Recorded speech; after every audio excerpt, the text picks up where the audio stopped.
sinabi naman nila, inadmit nila na talaga merong sensitive photographs ang complainant at sinasabi nga na ano na siyam yun, siyam na photographs. However, when the respondent returned from the Ampao, one is missing. So bali out of 9, isa lang talaga ang nawawalang ampaw Daw, na daw. daw. Oo. Opo. Okay. So kaya sorry, go ahead. I was thinking, Ginong Evangelista, sino ba ang nasa mga litrato? Ito po yung mga, is it sexual in nature, yung mga litrato pong ito? At sino po yun? Kasi hindi nga USB ang sinasabi, film parang negative. Mm.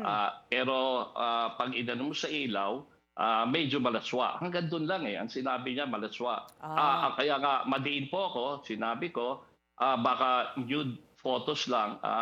Nowadays, hindi naman malaswa ang nude photos. Kasi baka it's a form of art, may mga nude painting or ganon.